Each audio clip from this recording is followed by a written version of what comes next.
So Ken, you're in school for occupational health and safety. Correct. Did you ever think that years later you'd own a gym chain that's really revolutionizing the fitness industry in Philadelphia? And that's me, that's my words. All right. Well, thank you. And absolutely not. Absolutely not. That was the furthest thing from my mind. So in school, what was on your mind? Was there a specific plan in place?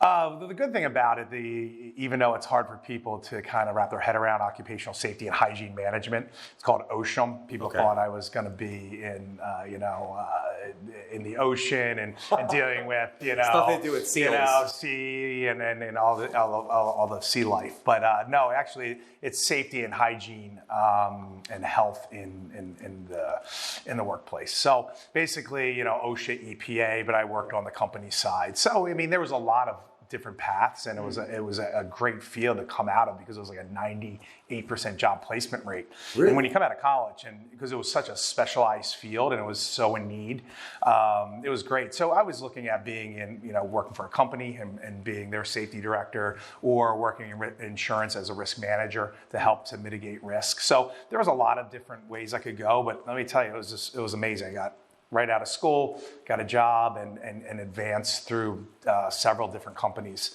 in that field. A lot of people, that they go to school, they may think that they're not going to use those skill sets in one way or another.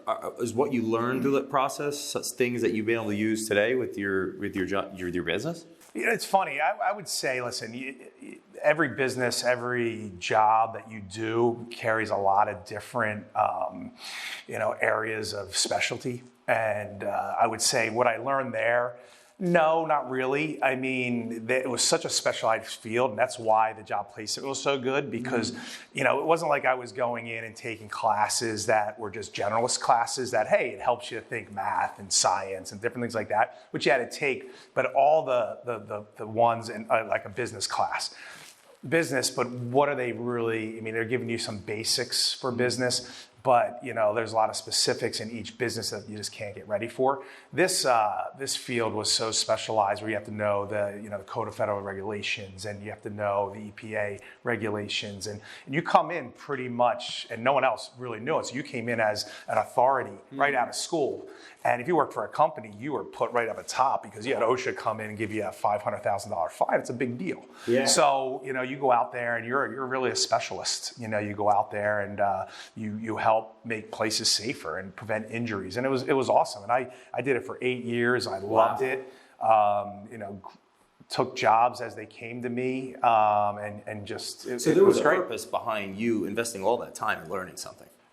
Right. Well, like most people, I went to school, had no clue what to do. I went there for to learn, but I also went there to play football. So I played football in college, and that was my number one concern. And obviously, school was there to help me. But I didn't quite have a path. I thought accounting or business, which everybody says. Yeah. But you go in there, and again, it's such a wide open range. There's no one really there to steer your path. And then a friend told me about this specialty program called OSHM, and I was like, hey, let me try one of these classes, and it just kind of stuck with me. It was fun.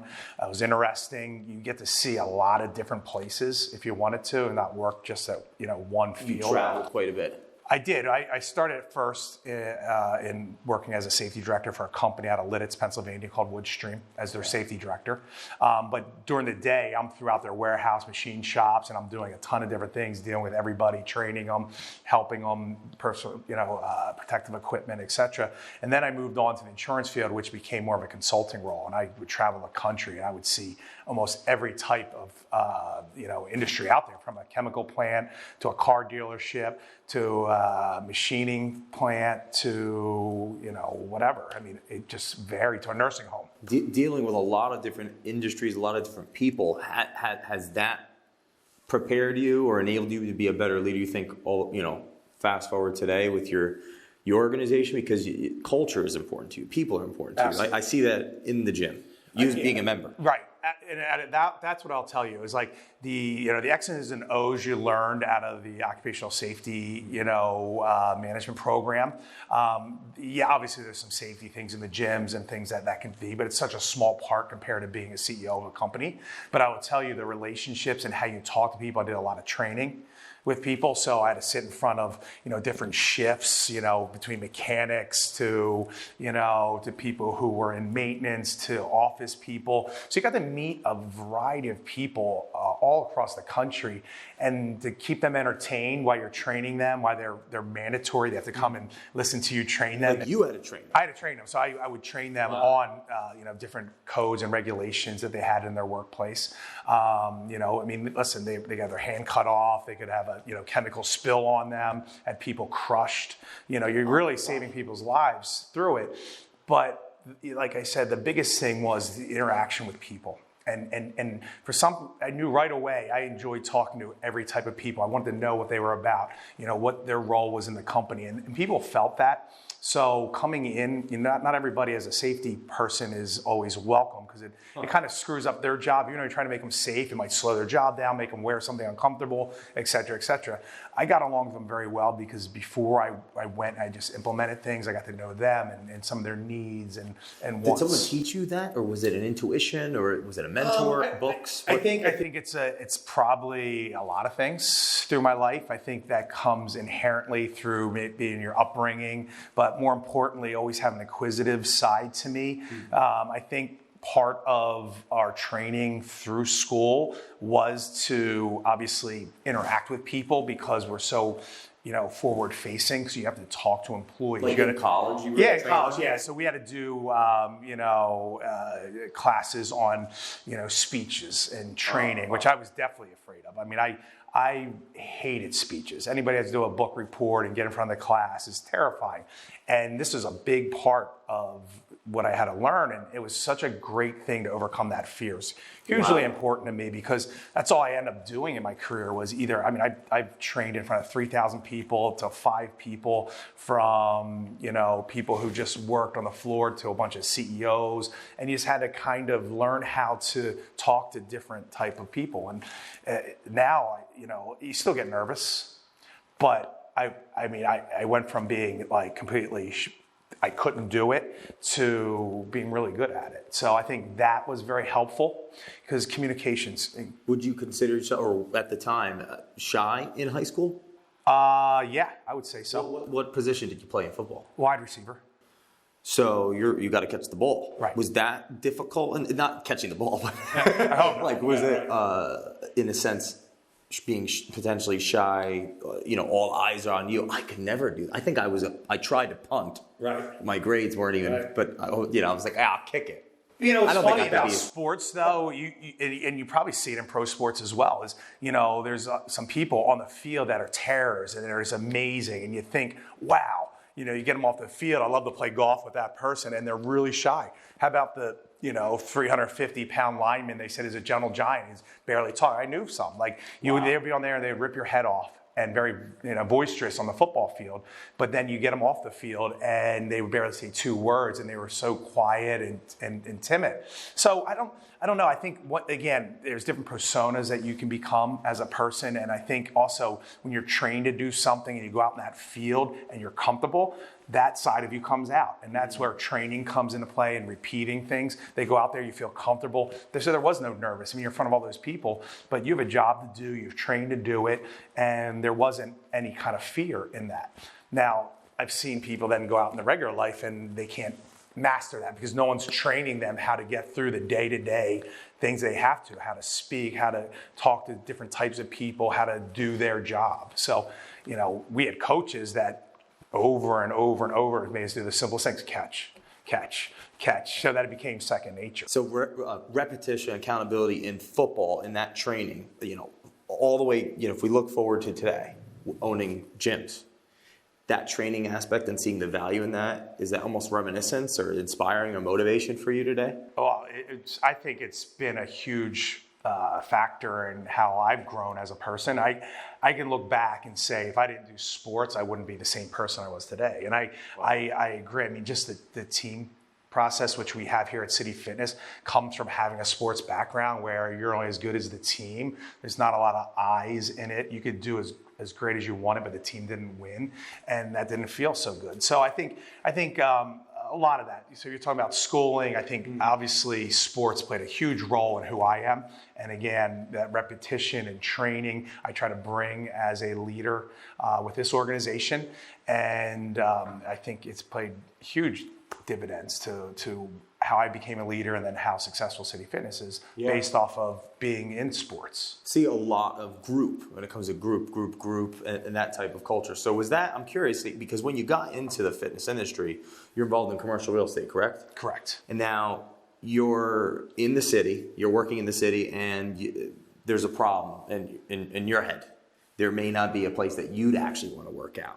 So was that the inception of an idea of like, hey, I'm going to transition to another industry? Was it like, oh, I'll invest in this industry, or I'm just going to go all in this industry? How did that pop up? That's the $1 million question. I always get asked, how did you start in the fitness industry? Did you come from the fitness industry? The only thing I did in the fitness industry was work out. I mean, and that came from playing sports, and that continued after sports because it became such a big part of my life, and it was a very important part of my life. So during my days of being in commercial real estate, I started my own investment company, and I was moving from the suburbs down into Philadelphia to be more on the ground with finding opportunities. Philadelphia was really happening. And what year is this? When I moved down we opened in 2007, probably around 2005. Okay. I moved down here and wanted to really have my feet on the ground, and that was pretty much a lot of the height of real estate. Everything's going up. Things were happening fast, and you can only get so much off of information sources. You really need to meet people, find stuff, and learn about it on the street. So moving down was a great opportunity. So I was buying a place in Philadelphia, right down here in Center City. And part of my life is, okay, I know where to go for restaurants, where do I shop for, food shopping, and then where do I go to find my fitness club? And I just started looking around, and no disrespect to the clubs that were here, I just never found something that I walked in and said, wow, this is nice. I feel this is like a place I want to come and work out at. And I spent all day, it was a hot August day, looking at different clubs in the area and just walking them, because I was so excited to go from a suburb where you have to drive everywhere to being much more localized and be able to walk to things and to be able to walk to your gym and walk to your market and walk to your local bar was exciting to me.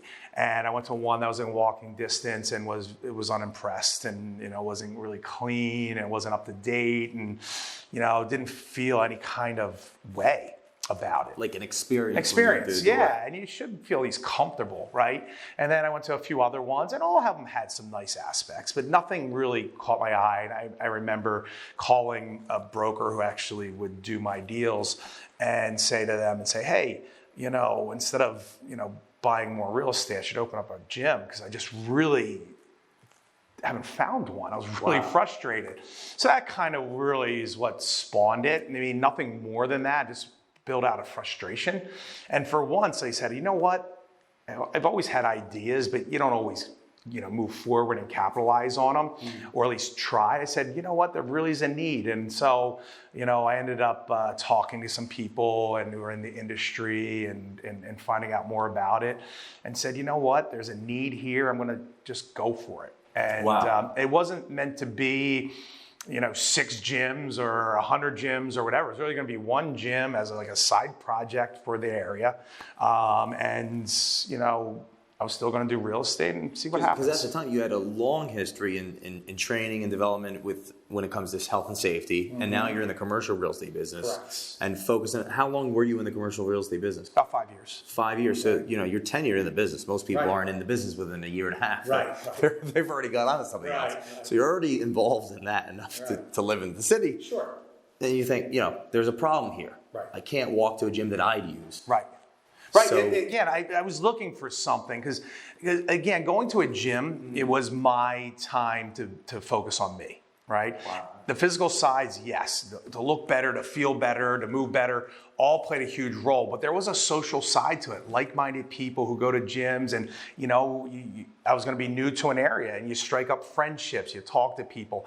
A lot of people kind of like, oh, social side of gyms, it's a meat market and things like that. And I think that came in the 80s, and there was like a lot of, and there was some things like that. You're going to have that. We have a lot of people getting together, but I know even in my gyms, a lot of people get to know other business associates. People actually meet people and gotten married. They've had photographed their weddings parties at my gyms. So it's more than just working out when you think of a gym and how important it is for the individual and the community. I think it's huge for the community and for the individual. I think especially for new people that come in or anybody else, to be around like-minded people and not just going to a bar and actually in a healthy lifestyle. There is some kind of common bond, and it's not like everybody's just looking to talk to one another, but it just seems to happen, and they build friendships, and just seeing people even if you don't talk to them, just seeing people and they say hi to you or whatever feels good. We're all social beings, and what better place to go to is, again, with people of like-minded things, and you experience that with them. It just feels great. So it was more than just the physical side. It was a social side of finding somewhere I felt comfortable with. Wow. So, they said, the Enlightenment happened because of the coffee shop. Right. People got together and they communicated. Right. So maybe your enlightenment, the City Fitness, is bringing the city together. Well, I hope so. I mean, that's really been where we started. This was, yes, I want to have a place to work out, but more importantly, I wanted something that could really start to change the feeling of health and fitness, in Philadelphia. So, like beyond just people are here to look aesthetically good. Right. It was just more of a mentality in that, Philadelphia had places to go. And this was just the start of it. I mean, again, the first part was just having a great place that had a great environment with great people that, places I were out in the suburbs, I'd go in there and you made friends and people talked and they hung out later. And there was just a really good vibe to it. Well, right. It seems like, outsider looking in at the time, you're a very focused working professional in an industry, especially like commercial real estate, that eats people up and chews them out. You didn't get chewed out. You're building relationships. Right. So you need a place to work out with other people like that. Right. And it's interesting because businesses are founded from people that have visions to solutions of problems, and then they just go for it. Right. Well, you went for it. And what's curious to me is that, adversity is a big part of business. What gave you the courage to make that big jump and get into the health and fitness industry while involved in real estate like that? Because these are both industries people struggle with both. Right. Yeah. I mean, listen, commercial real estate is one of the dog eat dog industries, right, and cultures, and so is entrepreneurship. Right. I think I was doing well. I was very confident. Not cocky, but confident. I was extremely confident in myself and what I was doing, that I think that actually blinded me in some way to take that jump into entrepreneurship, because I really didn't even really think of it that way. I'm like, listen, I've bought properties, I flipped properties, I own properties. This is just kind of a small offshoot of that. And,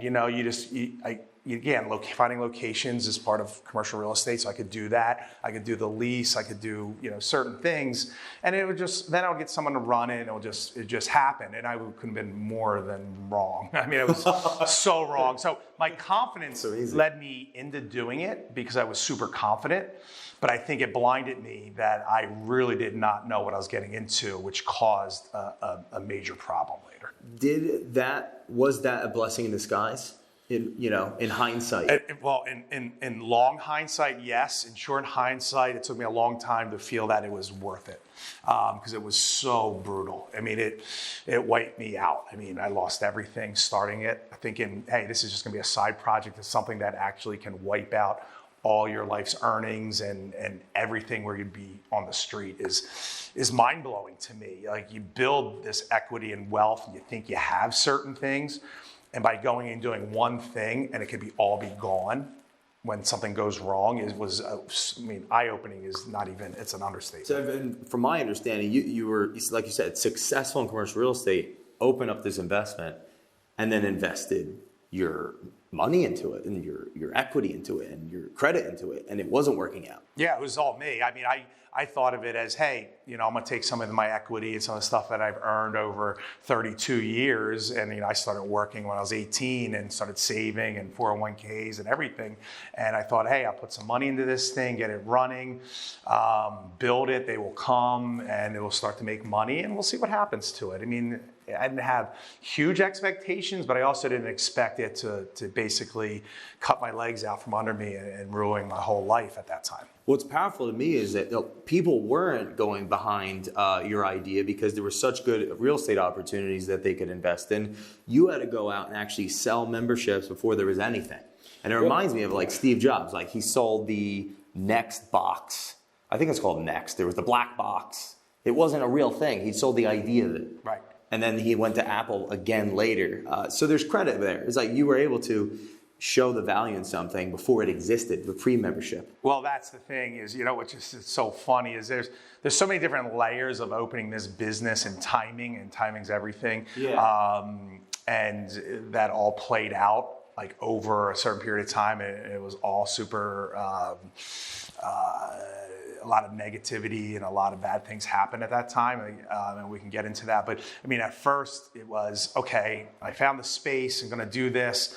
And then I started to learn about the other side, which was, all right, you got to get an architect to build this out, right? Then you've got to get, the loans and all this stuff. And the big thing I didn't recognize was there's one thing buying real estate and be able to pro forma that and having that, something for the bank to also collateralize compared to a business where you're leasing the space. I didn't buy it because no one was selling it for a multiple that made any sense. Yeah. But leasing it made sense. And so now you go in front where I go to bankers that used to just lend me money because I could turn a profit in a commercial real estate standpoint. And now I go in front of them with a business idea, which made total sense to me, was a home run in my mind, at a great business plan, yet no collateral. I had zero experience in it, but I'm like, hey, I'm successful in this. Why does that not equate to this?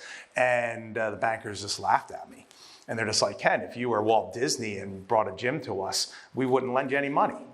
And I was like, whoa, that hit me real hard. So I was like, wait a second, I've got some collateral at home. I've got this other stuff. I've been successful. Why does that not equate to the business? And they knew a lot more than I knew that I was walking into. So it just kind of hit me. And I was like, whoa, I have my work really cut out for me now. I thought I could just get the money right away. I was like, listen, here's a great plan. I got the place. I already sold 300 members. Lend me my money. And they were all like, no. So what got you mentally through that to wake up and persist?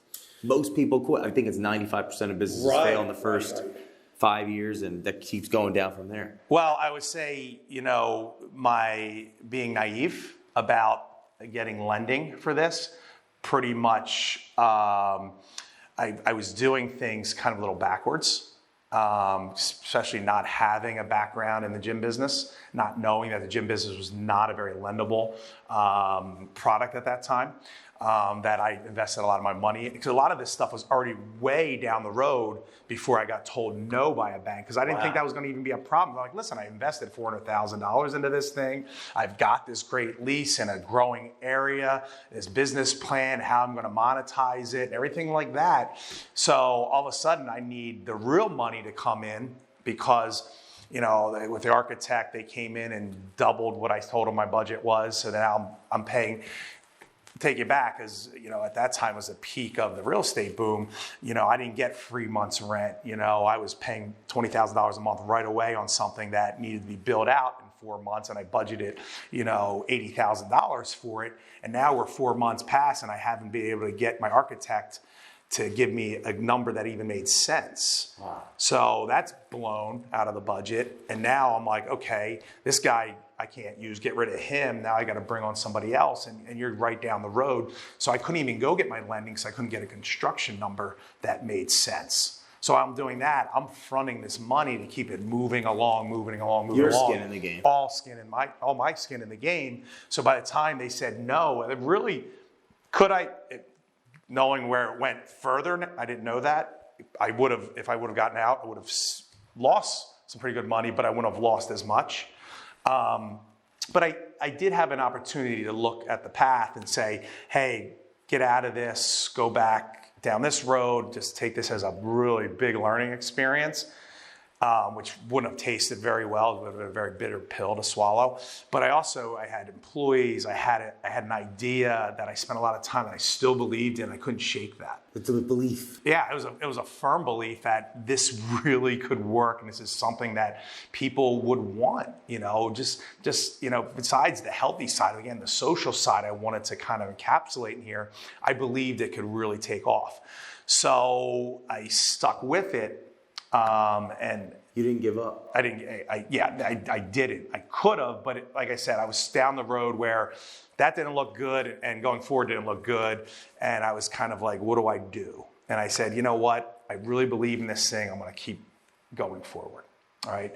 And that's when, we finally built it out. I finally got someone in. We built it out together. I got a loan after like 15 no's, got a $1.25 million SBA loan. So you finished the build out. I did. You got the loan. Yep. 8 months delayed. Finally got the loan. Probably the third time I was through Wachovia Bank. I remember sitting at my dining room table being like, this is it. If they say no, I am screwed. I've lost $500,000, all my savings, everything. I'm flat broke.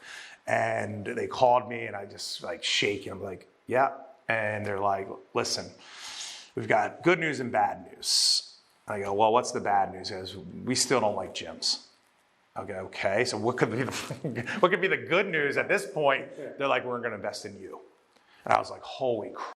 And they signed over $1.25 million based off of my business plan, who I was. They looked at me, not the business, which is very odd. Wow. So they saw success what I did in other places. My passion for it, my business plan seemed to make sense. Even though it wasn't one of their top things to lend to, they said, listen, we're going to invest in you. So I was able to get that money. And that was huge to get me to opening and starting to move this thing in the right direction.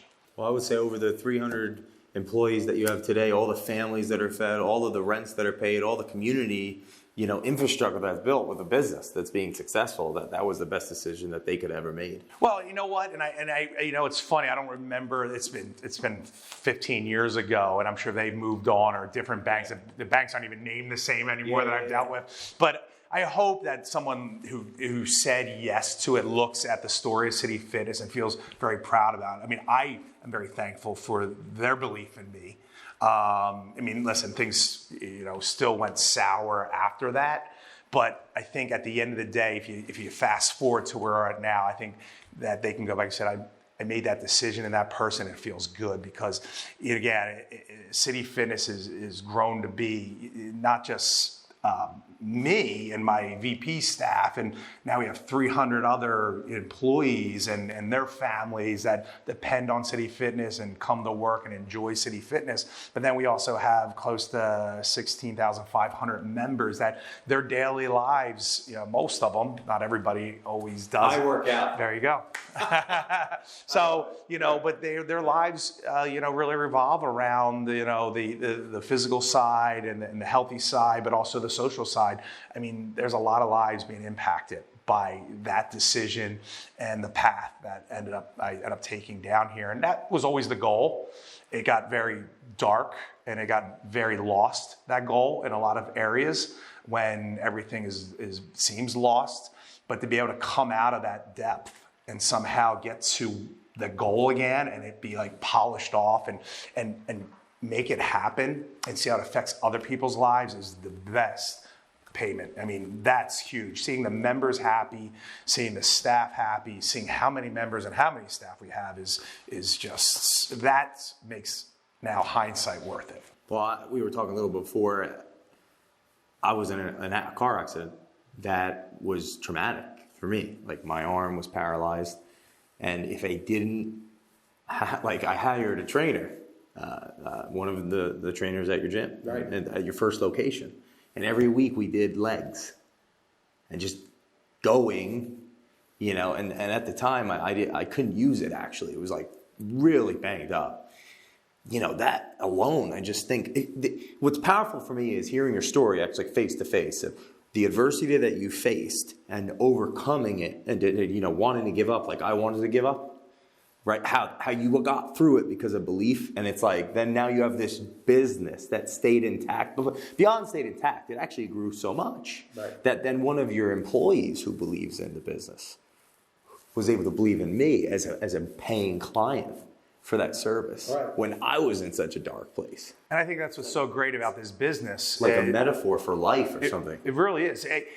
The stories that you hear, and even today, right, we're growing and everybody's like, wow, it's so amazing. But, having a growth business isn't easy either, and, money's going in but going out just as fast. And, you could have sat on maybe 2 gyms and made a lot of money, but you see what it's doing to communities and people, and stories like yours are abundant.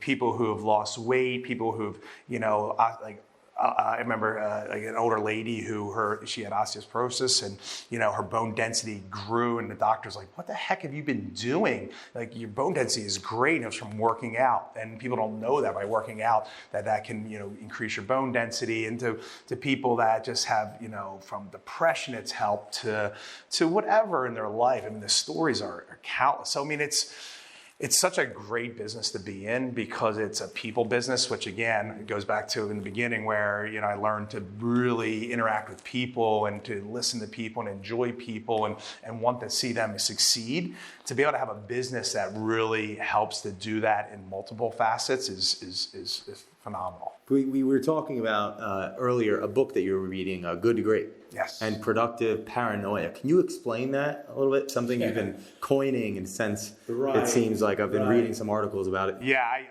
it's not mine. Some people haven't read that book and they're like, wow, it's a great term. And I always say it's good to great Jim Collins because, I don't want to get sued. But I use it all the time because I always wondered, people are like, man, this is so awesome.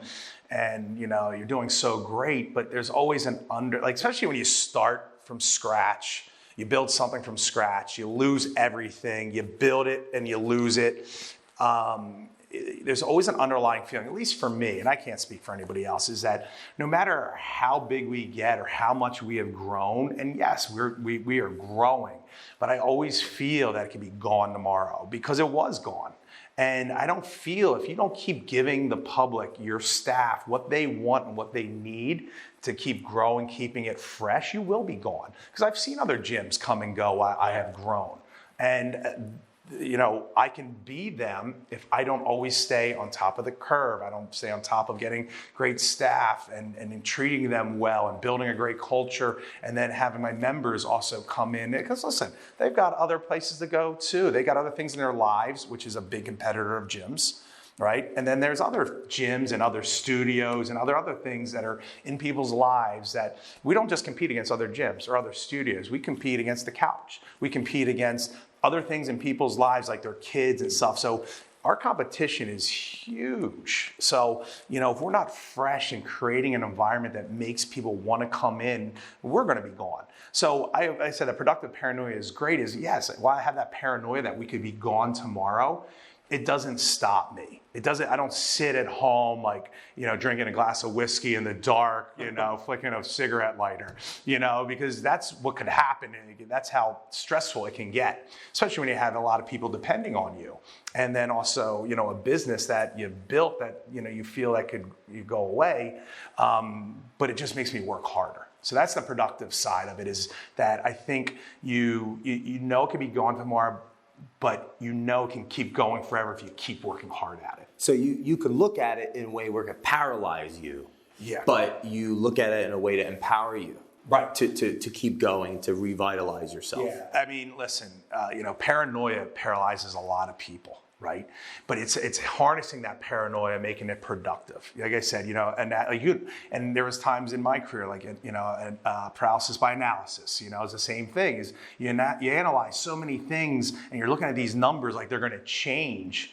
No, what changes them? Get out there on the floor and make these programs work and make this work and price things out appropriately. That works. There's times though, there's so much going on. You just look at these numbers and you look at them. I remember spending hours and hours until I couldn't see anymore going, I'm paralyzed, just looking at these numbers. So that's paralysis, When that occurs, what do you do? Well, the good news is I learned from it and it hits you. I'm like, what am I doing? I go, and I surround myself around other people. So I'm part of a Rex Roundtable too, where I go every quarter, I meet with 20 other independent gym owners. I've been doing it for 7 years. Wow. And that helps too, because sometimes you just get in a trap, no matter how good you are, and they're like, and you listen to somebody and say, dude, I just keep looking, like, stop looking at your numbers. Go and do the right things, the X's and O's, and your numbers will take care of themselves. And boom, they did. So there's times sometimes you can break out of it, and sometimes you need other people. And that's why I believe anybody in any business, be an entrepreneur, commercial real estate, working anywhere, to surround yourself with, number one, good, like-minded people that are passionate about what they do. But for me, even more importantly, these were independent gym owners that were going through the same grind, same day grind I did. And we bounce stuff off each other. We help each other. I think that support is hugely important. Everybody needs support. If you think you can do it all alone, you're going to be a lonely person and very miserable. You've had that thought process or mindset even coming into the business in general? I always had that thought process, but I didn't know that something like, I was very fortunate in my business that, you know, this person came to me and told me about Rex Roundtables, and I kind of go, you know, I really could use something like that. And there's a lot of people who don't do it, right? I was fortunate to do it, and early on in my career when I had one gym and I was struggling, and that played a huge role in my, expanding my knowledge. I wasn't in this business, so I needed to go hyper speed and learn this business, or I was going to be out of business. Were you, because like books like Good to Great, and so were you a reader throughout your life in the sense of personal development, or is that something you picked up later through masterminds in that nature? No, I'm not a great reader. I love listening. I love always being present, just listening, and it could be TV, it could be audio books, but it really was just life and listening and watching, being in other people's presence that do great things and listen to them. So I wasn't a great reader. I wasn't a great comprehender. My problem with reading books is as I start to read, I try to apply them to my business too quickly instead of reading the book. So before you know, I'm done a chapter, and I'm like, how the hell did I not, like, this is taking way too long, I'm taking too many notes, and I try to apply it. Like, I learn a lot from doing, but they do force me to read, which is hugely important. And I've gotten better at it. Try to read the book and then try to reread it and apply it, because I'm picking up things and trying to apply it too much, and you're not getting through the book like you're supposed to do. What are some books that have really challenged you and helped you grapple with things as growing this amazing company? Well, I mean, there's two types, you know. There's the business books, right? Good to Great, and Who Moved My Cheese, and all those business books, the Jim Collins books, and there's just so many along the way, Perfect Habit and things like that you read, and they're all very good. But then there's other things that are a little bit more lighthearted, like The Janitor, and different books that were about a CEO who lost his way, and it was more lighthearted reading, and it wasn't about X's and O's for your business. It was more about balance in life. And that's one thing Rex also taught me, and Eddie Talk, who is the leader of our roundtable, was like, listen, Ken, all this is great, you're starting to expand, but it's all about balance. Because if you don't have balanced life, you're going to really feel off. It's just like balance in life. Like if you're off, you're going to have injuries somewhere along your body. If you're not balanced in business and personal life and life, you're going to have injuries, and that's going to either be injuries on your personal side, or there's going to be injuries on your business side. Because you can't do it all, and if you're trying to do both at 100%, it's never going to work, right? So that's been a process that is ongoing, especially in a growing business. It's easy to get balance once you stay still. You have two gyms. We didn't grow a gym for a couple of years, and it's easy to hire to that level. It's easier to be comfortable in that level. But when you add a gym every year, and you're constantly changing and adding new layers to your organization and adding new locations and complexities, that's where balance starts to teeter. And it's kind of funny. It comes back to working out with a trainer, and you needed to get balance again in your body. Because if you would have come back and worked out your own way and didn't do do it like, systematically, you might have gotten stronger in one area, not, and all of a sudden you have an injury in your hip I may not and even your have an knee arm or to your that. arm. It's funny how that kind of works together, but business is so much like human body. Is like I said, you need to have balance. You got to be able to get away from it, and if you work all the time, let me tell you, you're going to burn out unless you're a special person that just doesn't want to have a personal life. Well, it's like the productive paranoia ethos or mindset. It forces you to grow, always, continually, forever. Would you agree? I would agree. And, it's funny. If I was interviewed, like, what's your biggest weakness? And my biggest weakness is being a productive paranoia, because I'm like always thinking we can do better, always can do that. But again, in the right, realm, it's good. Like, it will always push me, right? You're always looking at it to do better. But you also have to know when to say when. Know when your staff is maybe, extended too far. Maybe know when the timing's not right to expand into new locations. So you always want to be doing things, but there's also that, the productive side is also knowing when not to do things. And that's what I just learned as I grew was when not to do things. Listen to your body, listen to your gut, listen to your staff. My VPs are like, Ken, we love that you're growing. I know you can grow another 20 gyms, but we'll be dead. You know what I mean? I felt like I would have lost them. And I felt that we outpaced where we were as an organization. And that's not always easy to say, because you feel like, and I know I can open up gyms. I know we have great products. I know people want them in their locations. But if I don't have my whole staff behind it, and we don't have certain policies and procedures that are up to date for that growth, it's not going to be city fitness. So saying, you know what, we're not ready yet.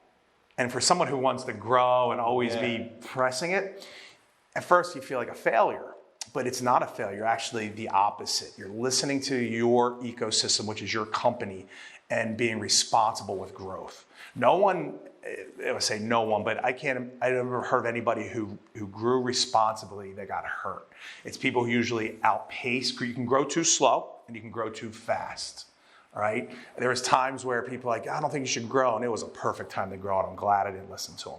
And then there's times that, like I said, right now, we just opened our 6th gym, and it was a 38,000 square foot gym. After doing a 40,000 square foot gym, our 2 first ones in Center City, it's taking a lot of us. And there's times you need to breathe, and this is one of the times. So I've looked at that as actually a powerful insight, and I feel actually good about it that I was able to say no to growth. Wow. Where before I thought it was a weakness of mine. So in 2012, you opened your 2nd gym. So there was some years of development, some adversity that you've overcome. Yeah. Would you say that has helped you condition yourself to face that opportunity for growth and say no when it's the right time?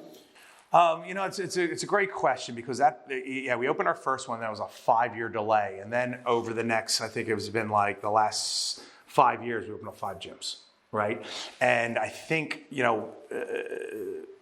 yes and no. First of all, we opened in August 2007, which was just before the Great Crash. So besides all that pain and suffering and trying to get lending and opening and learning a business, and really losing everything, I finally got that money, and then we walked right into a recession. So I was like, Jesus, is this really meant to be? Really, what else? Is this just God saying, this isn't meant for you, just stop now? And, I had to just kind of say, well, I still believe, right? And so there was times of probably 3 years, it wasn't about growth, it was about survival. I wasn't paying myself. Right after we opened the gym, I slept in a van for a week because I couldn't pay my electric and certain things at my houses. And the gas, I could just turn the thing on and sleep in the van. There's nothing worse than having zero money in your bank. I couldn't get a small coffee. My debit card got rejected. To say, what the hell did I do? I lost everything. So there was just trying to save the first one. Just because we were open didn't mean things were going well. I remember being in the gym and there's 3 other people working out. I go, wow, I spent the most, I paid more money than most, people would ever think in buying properties to build my own gym to work out in with like a few friends. You know what I mean? It just was, that's what I felt like. I was like, if this is the way it stays, I'm done. I can't have a 20,000 square foot gym working out with 3 people and me. So it was about learning the gym business. It was trying to figure out it was so much debt. I was in so much debt, and we were bleeding. So I took on some years. It took probably up really to when we opened our graduate hospital, that 5 years until doing that one the right way, because I learned so much that flipped the script saying, hey, this actually can work. You can actually make money sooner than later. People really want this. You're not a failure. That's when it really happened, because I couldn't get my own credit card. So sticking with it long enough to realize that the success came from what you learned. Yeah. Still learning, but yeah, it was learning under fire. Basically, it was like, all right, this one we're open, but I'm losing still 40 grand a month. And where's that come from? I had to get some friends and family investors and just walk the street and ask people, hey, would you like to invest so I could pay payroll? So that happened for a good 2 years out before we stabilized. And then obviously the economy still wasn't great, but it wasn't as tanked that I wasn't making any money, but I wasn't losing a ton of money. And I could now look at all my debt and say, holy crap, how do I pay this off? Not just the business debt, but first of all, it's an LLC, so it's all my debt. But even personal debt. I maxed out all my credit cards. My 401k was gone. I had no savings anymore. I didn't have a job in commercial real estate anymore. I couldn't do all that. What did they tell you to go walk? Well, CoStar did. Yeah. Besides my investment ones, I sold those properties to keep this going.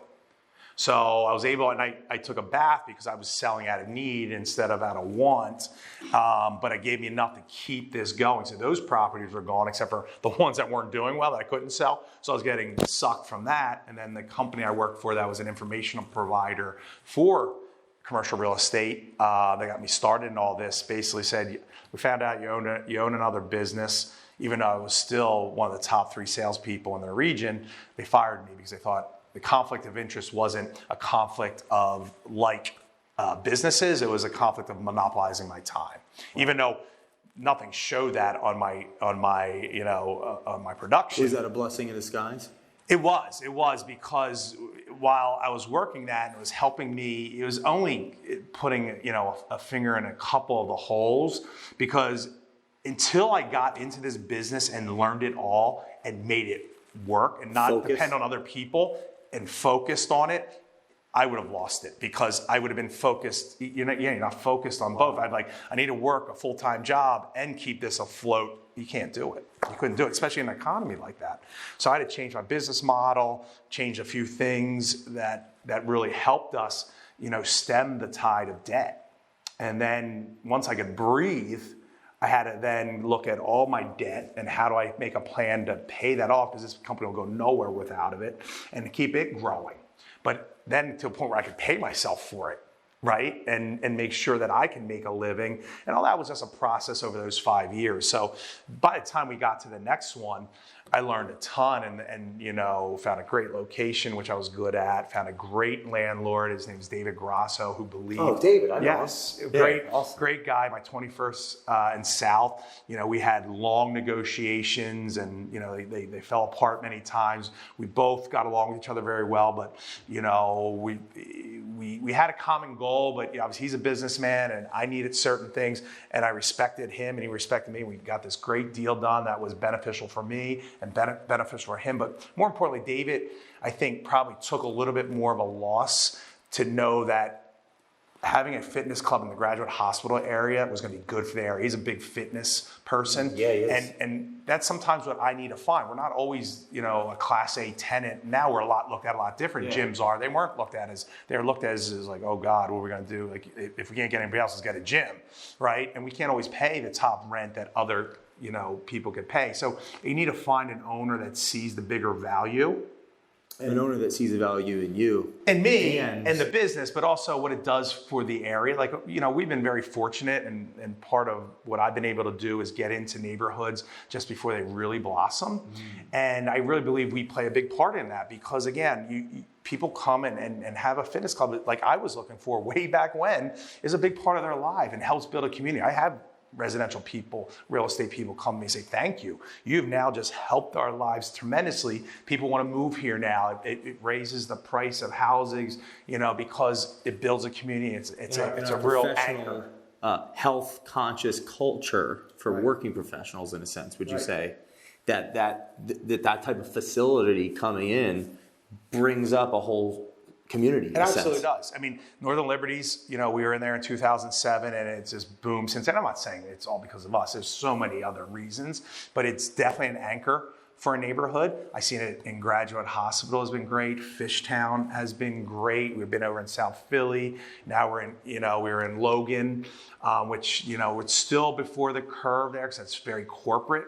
But we've been doing well. Well, it's interesting. You bring that up from a culture standpoint, and I work out at your gym. And I'll say it's always very, very, very clean. The equipment's new. It's working, and it is what if you're going there to invest in that culture, in that experience, you want that and that community, like everything you're saying. It's like what you're going to get. So I'm thinking, like, as a working professional, it's very busy and all these things. The last thing that you want is to go in the gym and it's really gross and broken. Right. So you're involved, as a company, involving yourselves in communities that are developing and growing as well, and you get in there at the right time because you see that with your real estate experience, especially. You can actually help uplift the community because people are moving into these communities because they want to start lives as well for the long term, and in a health conscious culture.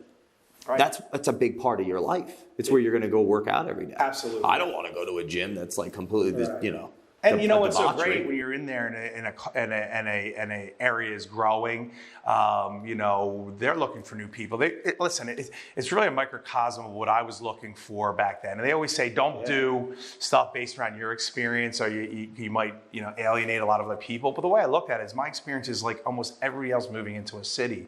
I want to meet people. I want to do things that are going to help me become more successful, and working out's one of them. And then if you can work out and meet great people, that's a perfect combo. Mm-hmm. So, while we were getting into these places, my biggest responsibility to the community was when people came here, they felt welcomed. It was clean. Listen, everybody is super, super busy. So if you're going to carve out an hour, half an hour, 2 hours, whatever amount, and you're going to come to my facility, as I was looking for, I want to make sure that we have certain standards set, right? Where you walk in, you feel welcomed. You walk in, you're going to be greeted with a smile and just a welcoming feel, and the environment feels a certain way where you feel like, hey, I can let all that other crap that's happened during the day away. This is my time in my place that's comfortable to me. And then you keep it clean because no one wants to be in a dirty place. Sounds super simple, but it's hard when you have 1,000 check-ins a day and people go all over the place. It is super important to us. And we want to make sure we have programming that helps people build sub-communities within our bigger community of City Fitness. Because, listen, when you're in there working out the headphone on, it's not easy to meet people. But if you break those people down, and especially in our world of social media and all that stuff where people don't always face-to-face, you get people into small groups, you start to see interaction, and it's beautiful. People start to build friendships, accountability, things like that. So, we always say we have one big community, City Fitness, but within all these City Fitnesses, we have sub-communities, which could be our studios, be it yoga, be it spin, be it, our Burn studio, which is our Group X studio, or maybe it's our We Fit large group training, or it's our Thrive. There's just so many communities, within our communities, and it's just like a little city in there that, people are all, doing something to make their lives better, but also meeting other people. So, and I think that all then spills out into the community. And we've seen it happen in Philadelphia. I mean, one of the biggest things that really used to irk me and became one of my crying calls was very early on when I opened up my first gym and I went to my first URSA, which is like this huge international health club conference. Oh, yeah, Equipment Expo. Yeah, it's huge. And people around the world come there. And I remember saying, people are like, oh, so what do you do? Where are you from? Like, I own a gym in Philadelphia. And they laughed at me and go, oh, you're doing a good job because you're basically been rated one of the fattest cities in the country forever. And I just remember being like, screw you, you don't live in Philadelphia. And one of my biggest crying calls, I want to take, Philadelphia from one of the fattest cities to one of the fittest cities. And everybody thought I was crazy. But, a movement starts with small things. And, it was 1 gym, 2 gyms, 3 gyms, but then going outside of our 4 walls and including other gyms doing our My City Moves or our promotion events or doing other charity work or doing just other things to make now Philadelphia, going to Ursa and going out internationally, and people are coming to Philadelphia saying, hey, there's a health scene here. Not just great cheesesteaks, Wow. So I mean, it's. So is that the vision? That was to bring up. That was the vision, and it's continuing. And I can't do it all alone. And other entrepreneurs in the fitness and the other businesses that support us and the other places grow these things. I mean, we are becoming a health-centric city, which is amazing to me because no one would ever thought that or thought of Philadelphia that way. And it's just great to see it start to, listen, we can affect people within our 4 walls, but I said, you know what, we have bigger responsibilities than just our members, and we love our members. We're always going to be focused. We're always going to grow that. But, when we start to spread out there and get other people doing a bigger movement, I tell everybody, we try to get other companies to come in and do stuff with us. And other companies, I get it. It's like, hey, you're competition. We don't want to talk to you. I'm like, dude, this is going to be good for all of us because 80% of people don't work out. So we get, another 10% into the marketplace. Number one, we have a healthier, better, vibrant community. But number 2, there's more people. I can't take them all. You can have more people come in here. We're all going to be happier. They're going to be happier. It's just a great thing. But you're going to run into people who, and I get it. It's my business. You're competition. You're Eagles. I'm Dallas. Stay away from me. Well, so I'm a huge history dork. Ben Franklin was the one that went to France and raised the money for America because we ran out of money. So I'm just doing it. You're on the street asking friends and family members to build their. He went and raised the money, and then we were in $73 million of debt. And Hamilton Alexander Hamilton centralized the banking system, and we were able to borrow more money. Right. What's it sound like? Right. This is America, people. Right. Seriously, it's America, and where did America start? In Philadelphia, and it's just so great. It's just so great. Again, I love this city. I love listen. There's a lot of hard times that come with this, but I wouldn't be lying to say I'm super proud of everybody who's worked for me. I'm proud of City Fitness. I'm proud of the city responding to it because I think you can build, and building's great because that's the commercial real estate side of me and the residential side of me, and you can have more great restaurants, and I love restaurants, and I love good bars, and I love all that stuff. But there has to be something else that solidifies, right? And the arts and everything like that is so huge in Philadelphia, and that's one thing that really draws people in and solidifies. But I think health and fitness is so huge and so expansive that if we're not capitalizing on that in our city, that so many people love that and as part of their life, they don't see that. I couldn't find a gym, I really didn't want to live here. You know what I mean? And that's how other people are going to see the places they move. And that's why we go into neighborhoods and become neighborhood feels is, one thing we've learned very importantly is people move to places most of the time is because they're attracted to the area, they're attracted to the scenery and the people that are there. And that's what we try to do with our gyms, and we try to mimic what each one of our city fitnesses look different. And a lot of that's on purpose. It would be costing me a lot less, and I could do a lot more just doing cookie cutter gyms. Wow. So the architecture sense is the encompassing of what the culture is of the area. Absolutely. You're making it because it's a hub. It brings people together. The point is to be appealing to those that would be moving there or living there. To get over a threshold in a gym is not an easy thing. And there's a small percentage that will walk through a gym and it doesn't matter what gym it is and go and work out. It's a very small percentage. That's the minority. But yeah, it's a very small minority. You need to have a lot of different things to get people into your gym. And again, it's our culture. Smile, clean, cutting edge. And that, I love it. Over a long time of figuring out what the hell we were, I came up with Smile, clean, cutting edge. And Smile is, we want to have an amazing customer experience, right? It starts with a smile. Just if you smile at someone, it's hard not to smile. Yeah. Let's be honest. Yeah. Right? Now So that's what clicked with me is how do I talk to my staff and my teams to say, hey, we want to be that friendly place when you walk in. And it just reminds me, when you walk in, you just see a smiling face, you just feel better already. Now, it goes a lot deeper than that, but that worked for me, the smile, and make sure that we're having this great customer experience, which then, flows out to your gym because your trainers are smiling and talking to people. The cleaning staff, I don't know how many times you have the best cleaning staff in the world. They're smiling, they're talking to us. Again, everybody living that culture makes people feel better. And you know what? It makes you want to come back to a gym, which is not the easiest thing to do all the time. And then clean, we want to make sure it's the cleanest facility and well maintained, because there's nothing worse than a dirty facility and then things always be broken. Now, things are going to break, but it's up to us to fix it as fast as possible and communicate that with you. And then cutting edge is to always be on the cutting edge of programming and technology, because I think that's where gyms die. I think, first of all, if you don't smile and clean, you're going to die. And that's hard work every day. But the cutting edge is where you need to be forward thinking and be thoughtful in what you bring in the gym. Because you can inundate your members with a lot of stuff. And that makes them feel uncomfortable, and then it fails, and then you have people on it, now it's off. And so you got to be very smart and thoughtful on the cutting edge side. But that's where, it's like a balance, it seems like. If you focus too much on that and not enough on people, you lose them. Focus on them and not, you'll get... And if you bring up too much technology and it's all over the place, that people can't, they feel uncomfortable. So you start to lose that smile, clean, great vibe in your gym by having so much disorganization with your programs and your technology. So you have to be very thoughtful how to integrate that into and then make sure that, enough people use it and it's for a positive. You can have all that stuff, but if people don't use it, what's the good of it? So there's a lot of that thinking that goes on, and then there's just the good old-fashioned hard work of creating great culture within there. Final question, because we'll have to do a part 2 to 10. Knowing everything that you know today, after it's been years of trial, error, courage, overdevelopment, all these people that you've helped, communities, everything that you know today, if you could have a conversation with yourself 60 days before you open the first gym, and you have a minute, what are you saying to Ken?